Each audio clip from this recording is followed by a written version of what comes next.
Boa noite a todos, que Jesus nos abençoe hoje e sempre. Vamos nesse momento agradecer por nós estarmos aqui, se não reunidos fisicamente, mas unidos pelo coração, e que nós possamos juntos elevar os nossos pensamentos, agradecendo por nós estarmos aqui em mais este encontro de almas, buscando esclarecimento através da doutrina espírita e do Evangelho de Jesus. Abençoa, Senhor, a nossa reflexão da noite. Abençoe cada um dos nossos lares, Senhor. Que a paz se faça presente em todos eles. Muito obrigada, Senhor. Graças a Deus e graças a Jesus. Bem, meus irmãos, é com muita alegria que nós estamos aqui em mais essa noite. Agora nós vamos falar sobre esse tema, o porvir e o nada. Então vamos lá. Bem, esse tema, a base dele está no livro O Céu e o Inferno, de Allan Kardec, que é uma das 5 obras básicas da doutrina espírita. Então quem for nesse livro, lá no comecinho, logo que você vai abrir, na primeira parte, capítulo 1, itens 1 a 14, nós vamos encontrar na íntegra uma reflexão a respeito do tema, tá certo? Então, fica aí o convite aos irmãos que se interessarem. Depois nós vamos falar sobre o significado da palavra porvir. Bem, porvir significa o tempo que há de chegar, ou seja, o futuro. Então, Allan Kardec irá discorrer justamente sobre isso, né? Sobre o futuro que nos aguarda, né? Mas também há doutrinas que admitem apenas o nada. Então, é isso que nós vamos falar. O porvir, quer dizer, a vida futura, né? Aquilo que nos aguarda além túmulo, e o nada, né? Então, vamos lá. Ao deixar a Terra, para onde vamos? Continuaremos existindo ou não? Então, esses são questionamentos comuns, né, a todos nós. E Kardec vai começar a sua reflexão justamente trazendo esses questionamentos. Então, ele vai dizer assim: a coisa mais triste do que não se acreditar em nada após a morte, a coisa mais triste, né, ruim. Então, ele vai falar: que necessidade nós teríamos de nos esforçarmos? Que sentido teríamos em nos esforçar para nos aperfeiçoarmos, para nos melhorarmos, para adquirirmos qualidades intelectuais ou morais? Não teria sentido, né? Então, é algo que não iria acrescentar em nada para nós. É como se as coisas não tivessem sentido. E aí ele vai falar: uma intuição secreta nos diz que não pode ser dessa forma. Então, ele já vai iniciando esses questionamentos, essas reflexões em torno do tema da vida futura. Então, vamos lá. Bem, continuando, ele vai dizer: ao acreditar que o fim de tudo é o nada, quer dizer, que se não existe a vida futura, o que vai acontecer? O homem vai concentrar todos os pensamentos dele aonde? Na vida presente. E dessa forma, o que vai acontecer? É o que acontece nos dias de hoje, muito, o imediatismo da Terra. Não é isso? Eu tenho que ser feliz hoje, né? Eu tenho que aproveitar tudo que a vida me oferece, porque a vida é uma só. Eu tenho que aproveitar enquanto eu estou por aqui. Eu tenho que pensar em mim mesmo. Mesmo que para isso, para eu alcançar minha felicidade, eu precise passar por cima de alguém ou de alguma instituição. Então, é o que a gente mais vê nos dias de hoje. Então, o que Kardec vai falar? Que a incredulidade é um poderoso estímulo ao egoísmo. Então, a incredulidade nos leva a pensarmos em nós mesmos, né? Então, é como se fosse uma negação à fraternidade, à solidariedade. Você passa a pensar muito mais em você mesmo, né? O que é um fator muito negativo. Bem, Aí ele vai entrar na primeira doutrina, né, que é a doutrina do niilismo. Como traz ali a imagem, né, é a crença no nada. É a negação de todo princípio religioso, político, social. Então aquela imagem, né, se você for buscar a imagem na internet sobre niilismo, o que nós estamos vendo ali? Que imagem nos remete isso? A imagem da última ceia, né? Quando a gente vê Jesus e os apóstolos, aí nós vemos a mesa vazia, sem ninguém. Então é a negação, é o nada, é o materialismo puro, certo? Então ele vai dizer assim, Kardec ele vai colocar uma hipótese. Se todo um povo, né, soubesse ou tivesse a certeza que dali a algum tempo ele iria ser exterminado, ninguém sobreviveria. Uma hipótese. O que iria acontecer com esse povo? Eles iriam respeitar leis, eles iriam cumprir seus deveres. Os filhos, os pais teriam alguma autoridade sobre os filhos. As pessoas se esforçariam para se melhorar? Certamente que não. Mas aí ele vai dizer o seguinte, que o niilismo ele não pode ser aplicado coletivamente, por quê? Segundo ele, porque a maioria das pessoas, na verdade, elas não são incrédulas. O verdadeiro incrédulo, diz Kardec, são muito poucos, porque a maioria tem mais dúvida do que convicção. Ela tem mais medo, tem mais dúvida. Então, se nós colocarmos uma hipótese, ela tem que ser sempre individual e não coletiva, porque não tem lógica ocorrer isso coletivamente. Então ele coloca como hipótese um rapaz de 18 anos que estaria com um problema cardíaco e o médico diz a ele, olha, daqui a 8 dias ou daqui a 2 anos, de 2 anos você não passa. Te dou um máximo 2 anos de vida. O que iria acontecer com esse jovem? Ele iria abandonar os estudos, ele iria se entregar aos excessos de toda sorte, querer se divertir, né, para aproveitar o tempo que lhe resta, mesmo que isso fosse antecipar a sua morte, mas para ele não teria mais sentido o esforço qualquer.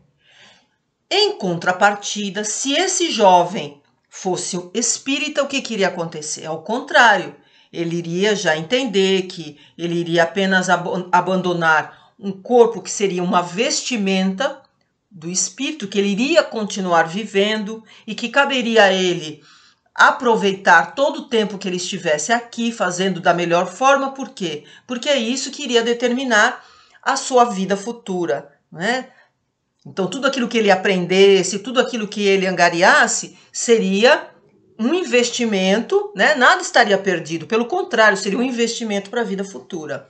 Bem, e aí ele vai dizer, o pensamento, qual dos dois pensamentos é preferível? O pensamento materialista ou o pensamento espírita?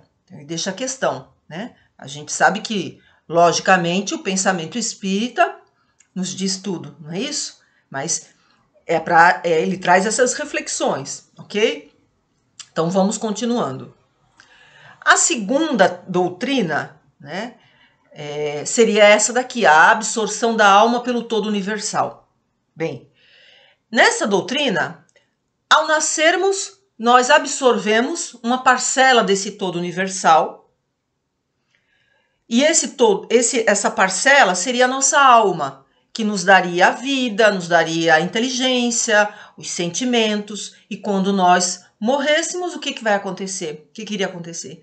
Essa parcela, né, retorna a esse todo universal, a esse recipiente comum, e se perderia no infinito, ou seja, nós não manteríamos a nossa individualidade, o nosso eu, né? Então, é como gotas de água no oceano. Então, iria voltar para o todo e nós não manteríamos a nossa individualidade da alma.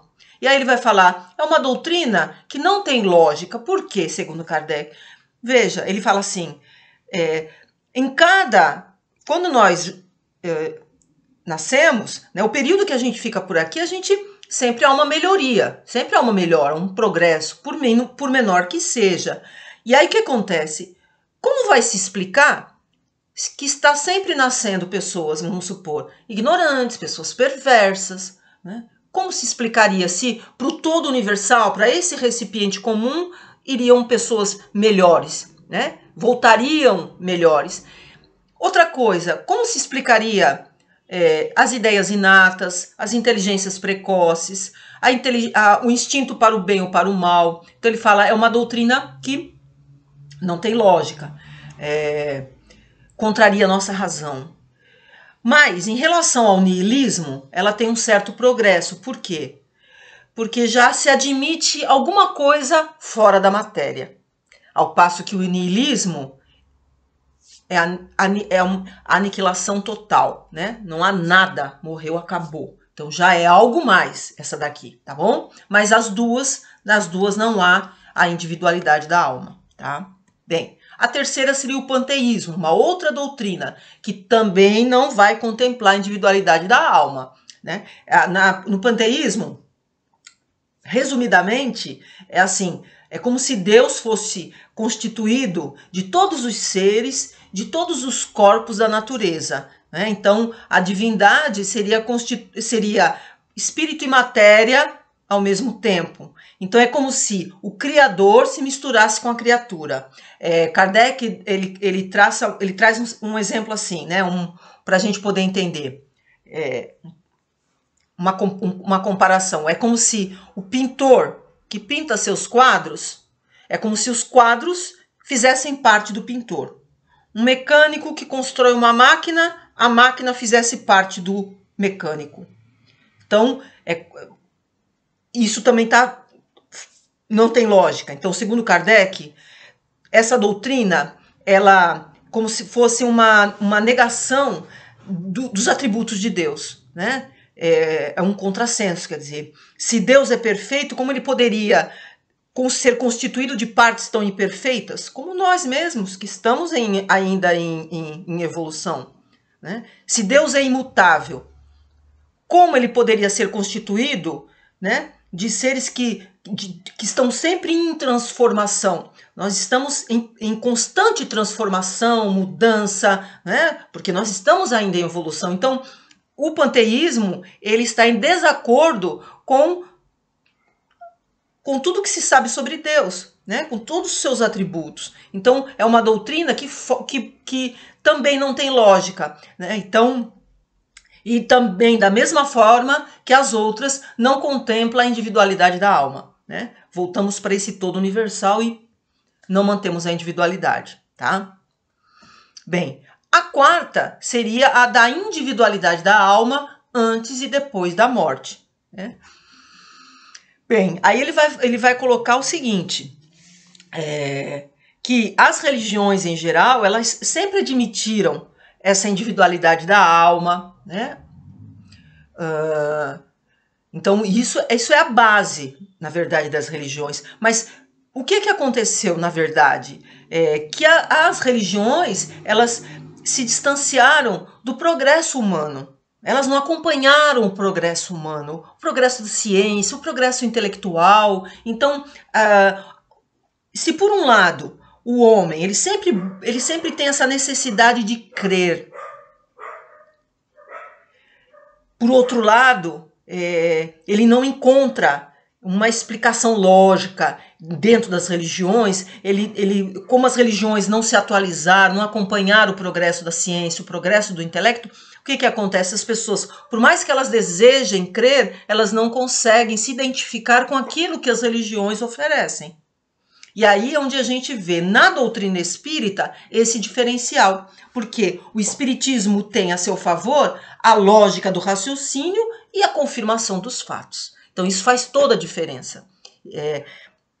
A doutrina espírita, ela nos dá toda uma explicação, um detalhamento sobre o antes da morte e o depois da morte. Isso faz toda a diferença. Uma explicação lógica e a confirmação. Como nós temos as confirmações? Justamente pelo aquilo que os espíritos trazem, né, a sua contribuição. Se a gente for na segunda parte desse livro, O Céu e o Inferno, é justamente os relatos dos espíritos que já deixaram seu corpo, que já desencarnaram, e eles trazem como eles estão, né? Eles trazem o que eles estão fazendo no mundo espiritual. Então, você tem todo você tem elementos que te fazem realmente crer, ter aquela convicção de que a vida continua, né? Então, isso faz toda a diferença.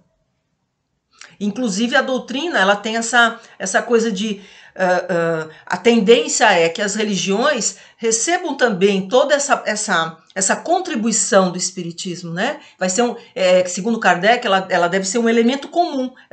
Tudo isso que a doutrina, as observações, toda essa contribuição pode beneficiar também as religiões em geral, tá?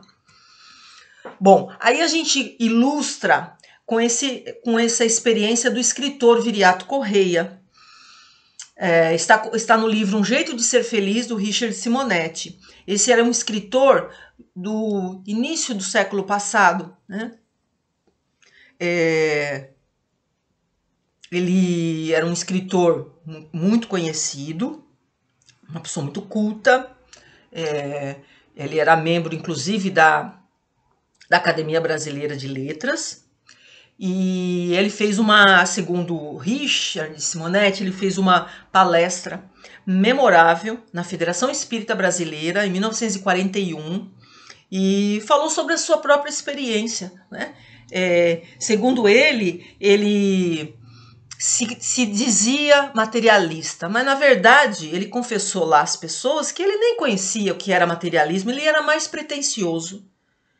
Como ele se considerava uma pessoa muito culta, então ele achava que ele colocou na cabeça dele que ele não poderia assim admitir essas ideias, essas crenças supersticiosas de imortalidade da alma, de crença em Deus, né? A existência de Deus, imortalidade da alma, isso para ele era superstição.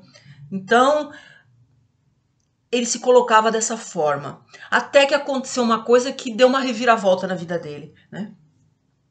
Ele fez uma viagem, ele estava lá no porto de Maceió, e o navio que ele iria pegar, ele se atrasou. Ele com os amigos, eles foram num jantar, e quando eles chegaram lá no porto para pegar o navio já estava fazendo manobras. E aí, qual a alternativa que eles tiveram? De pegar uma embarcaçãozinha pequena que servia ao navio, né? Para justamente levá-los até o navio. Era uma embarcaçãozinha à vela, Scaler, né? E não tinha vento, eram 8 pessoas que estavam nessa embarcaçãozinha. Aí eles foram, só que quando eles foram se aproximando do navio, veio uma rajada muito forte de vento que empurrou a embarcaçãozinha junto do navio, quer dizer, ele ia entrar em choque com o navio. Então ele tinha 2 alternativas, ou o navio parava, ou a embarcaçãozinha se afastava do navio. O vento estava muito forte, eles não conseguiam parar a embarcaçãozinha. O navio, falaram com o comandante não queria parar o navio. Então ele falou, bom, agora não tem jeito, né? Nós vamos todos morrer aqui nessa embarcação. E aí ele, naquele momento do desespero, ele estendeu os braços e gritou, para, pelo amor de Deus. E ele repetia isso várias vezes, até que veio uma onda muito forte, por causa das hélices do navio, a água veio com tudo e ele desmaiou, né? Ele não conseguia respirar, desmaiou. Quando ele volta a si, ele ouve o catraieiro, né, dessa embarcaçãozinha falar, estão todos salvos. Aí ele ouviu aquilo e ele começou a rememorar aquilo que ele tinha falado, que ele tinha chamado por Deus, ele que se considerava um materialista, né? E aí o Richard, ele fala assim, mas é assim mesmo, né? Na hora da dificuldade, na hora do sufoco, todos chamam por Deus, mesmo aqueles que se dizem, né, ateus. Como aquele filho pródigo que depois da dificuldade viu que a melhor coisa é estar ao lado de Deus, né? Então, na verdade, é mais ou menos por aí. Quer dizer, como Kardec já tinha falado, a maioria tem mais dúvida do que convicção, né? E era como ele. Bom, e aí a gente vai para o Livro dos Espíritos, que é uma outra obra básica da doutrina espírita. Quem se interessar, a gente colocou ali os números das questões que vão nos ajudar, né, junto a essa reflexão aqui. A gente só pegou os pontos principais para a gente comentar. O primeiro ponto que traz nessas questões é quanto ao orgulho. Por quê? Porque o Kardec ele começa a associar as pessoas que estudam, que estão ligadas à ciência, ao materialismo. Porque é perigoso, né? Essa coisa de você ficar estudando muito, você acaba se tornando materialista. Ele falou, não, eles falaram, não. Os espíritos falaram para ele, não é o problema, não é os estudos, o problema é o orgulho. Porque o orgulho, com orgulho você imagina que você sabe tudo, né? Você fala, não, eu sei tudo, e você não admite aquilo que esteja acima do seu conhecimento. Percebe? Então, os espíritos esclareceram para Kardec, o problema não são os estudos, não é assim, o problema é o orgulho do homem, né? Que tira conclusões descabidas, né? Vamos dizer assim. Então, como está acima do saber dele, ele não admite. Né? Outro ponto importante é a convicção instintiva, né? É tipo assim, as pessoas, por mais que elas falem que elas não creem, no fundo, elas sabem que tem algo mais, sabem que tem que a coisa não se restringe apenas na vida material. Por quê? Segundo os espíritos explicaram para Kardec. Essa convicção instintiva é porque nós viemos do mundo espiritual, porque nós já tivemos várias encarnações. Então, nós não começamos do berço. Então, como nós já tivemos essas experiências passadas, instintivamente a gente tem essa convicção instintiva. Né? A gente sabe que tem alguma coisa a mais. Né? As comunicações espíritas, né? Como nós já comentamos, a doutrina espírita não é fruto da imaginação de uma pessoa, ela veio da contribuição daqueles que estão do mundo espiritual. Os espíritos trazem a sua contribuição, as suas experiências, né? O seu conhecimento, ou as suas angústias, as suas dificuldades. Né? Então, as comunicações espíritas que vêm justamente embasar, né, essa questão da vida futura junto à doutrina espírita. Né? Então, deixa de ser uma simples possibilidade para se tornar uma realidade. Né? As comunicações espíritas, elas trazem uma realidade da vida espiritual, da vida futura, daquilo que nos espera, certo? Nada não existe. Essa foi a resposta simples e objetiva que os espíritos deram a Kardec. Kardec falou assim, como se explica que os homens tenham instintivamente o horror ao nada? E os espíritos responderam, o nada não existe, porque o nada não existe, ponto. Ponto. Né? E aí a gente vai para o ponto de vista espiritual, que faz toda a diferença. Diante de tudo que a gente falou até agora, tem uma mensagem no Evangelho segundo o Espiritismo, lá no capítulo 2, Meu Reino Não É Deste Mundo, o título da mensagem é Ponto de Vista. E ponto de vista, então a doutrina espírita, ela nos convida a olhar pelo ponto de vista espiritual. Ok? Então vamos supor, você tem essa imagem aqui, esses dois homens, eles estão diante de uma imagem, de algo. Só que, dependendo da posição em que eles estejam, eles vão fazer leituras diferentes. Então, se nós levarmos isso para a reflexão que nós estamos fazendo agora, é como se um estivesse vendo pelo ponto de vista material e o outro estivesse vendo pelo ponto de vista espiritual. E isso faz toda a diferença. A leitura vai ser diferente. Embora eles estejam vendo a mesma coisa, as leituras vão ser diferentes. Então, se eu estou passando por uma dificuldade, vamos supor, estou com uma dificuldade material. Se eu ver pelo ponto de vista material, não tem saída. Estou perdida. A vida acabou para mim. Então há um desespero, porque se eu imagino que o que tem valor na vida é a parte material, e se eu tenho algum problema com isso, realmente a coisa não tem solução para mim. Agora, se eu, com esse mesmo problema eu enxergar pelo ponto de vista espiritual, nem tudo está perdido. Então eu vou começar a entender, eu passo a ter mais calma espiritual para enfrentar esse problema. Isso com tudo, seja num problema de relacionamento, seja num problema de saúde.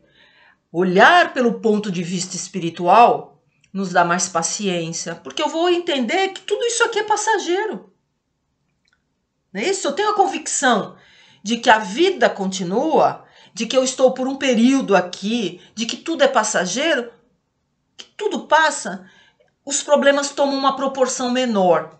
É como se, Kardec vai colocar assim, é como se você estivesse olhando, né? Você está diante de uma montanha e você está vendo, né, tudo que está à sua volta. À medida que você vai subir a montanha, sua paisagem vai ser diferente. Então as coisas começam a tomar uma proporção menor. Aquilo que era grande começa a diminuir. Então é assim do ponto de vista espiritual.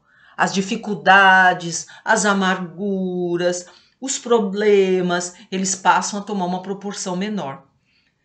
Quem lida com a parte material, quem imagina, né, ou quem coloca a vida material como única, como o único valor da vida dela é a parte material, se ela perde alguma coisa, sabe o que ele vai falar, o Kardec?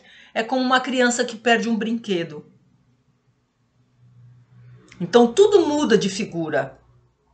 Então nós somos contemplados, como ele fala ali, a paciência, a tolerância, a calma espiritual, né? Porque a gente começa a ver a coisa mais de cima, né? Porque a gente não vive em função da vida presente. Nós sabemos que nós somos espíritos que estamos passando por essa experiência terrena.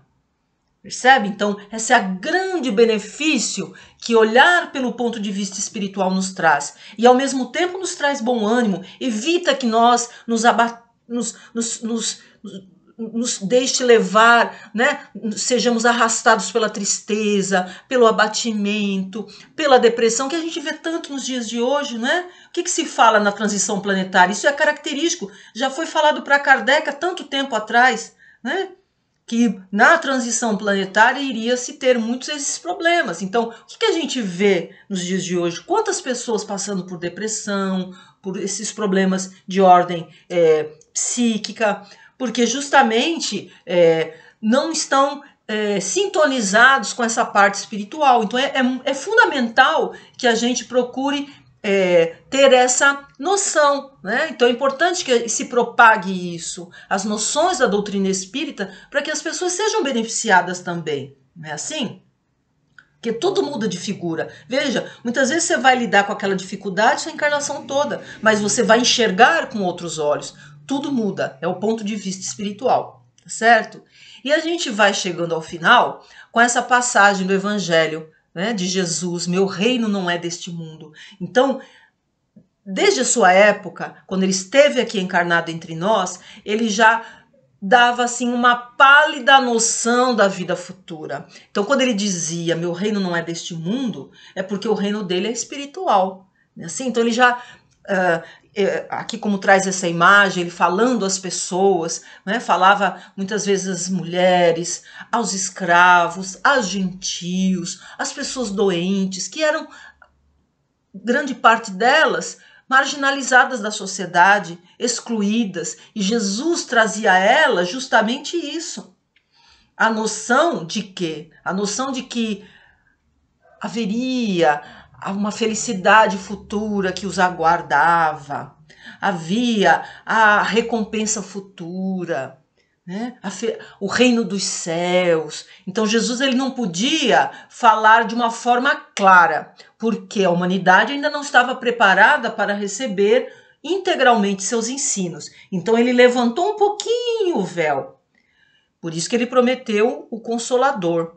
Então o Espiritismo vem, né, em resposta a essas promessas de Jesus e veio ampliar os seus ensinos. Mas Jesus já naquela época trazia justamente palavras de esperança, de consolo, né? Trazia amor para as pessoas. Então tudo isso fazia bem a elas. Elas saíam de lá, quando ouviam ele, elas faziam um sacrifício enorme para ir até eles. Venciam muitas dificuldades, andavam muito, era muito calor, mas elas queriam poder ouvi-lo, não só para receber um atendimento, mas para ouvir as suas palavras, porque eram palavras que confortavam. Né? Saber que existia alguma coisa que os aguardava, né? A recompensa, a felicidade futura. Então isso já ajudava. Vamos levar isso para os dias de hoje. Como nos ajuda, não é isso? Quando a gente está passando pelas dificuldades, tudo, a gente saber que tudo isso aqui é passageiro, de que algo melhor nos espera, que tudo vai depender de nós. Veja, o que a doutrina espírita nos coloca? Nós temos um livre-arbítrio que, dependendo das nossas escolhas, nós estaremos na vida futura mais feliz ou menos feliz. Vai depender do que? Das nossas escolhas hoje. Então, se nós estamos falando aqui da vida futura, isso tudo é para que a gente possa investir mais na nossa vida presente de uma forma positiva, né? Fraterna, solidária, ao contrário do materialismo. Então nós precisamos viver a vida normal, como qualquer um, ok, mas sempre de uma forma fraterna, amorosa, né? Porque na verdade estamos todos interligados, né? A minha felicidade vai depender da felicidade que eu oferecer ao meu irmão. Né, em humanidade. Então todas essas noções que a doutrina nos traz fazem com que a gente possa semear melhor o nosso futuro espiritual. Então é isso que nós desejamos para todos, né, que nós possamos fazer boas escolhas, né, fazermos uma boa semeadura, né, para que a gente possa ter uma boa colheita na vida futura. Né? Então, que tenhamos bom ânimo com tudo isso que a doutrina nos oferta, apesar das nossas dificuldades, que tenhamos bom ânimo, tenhamos alegria de viver. Então, meus irmãos, essa é a mensagem que nós gostaríamos de deixar, a mensagem final de Allan Kardec, que está no livro Céu e Inferno: serei na vida futura aquilo que eu próprio houver feito de mim nesta vida. Como nós, né, acabamos de comentar. Né? Então, nós precisamos semear bem nesta vida para que no futuro nós possamos fazer uma boa colheita. Então, meus irmãos, mais uma vez nós agradecemos a Deus, agradecemos a Jesus, a espiritualidade amiga, por esses momentos que aqui passamos. Muito obrigada, Senhor, muita paz, agradecemos. Agradecemos também a atenção de todos. Fiquem com Deus.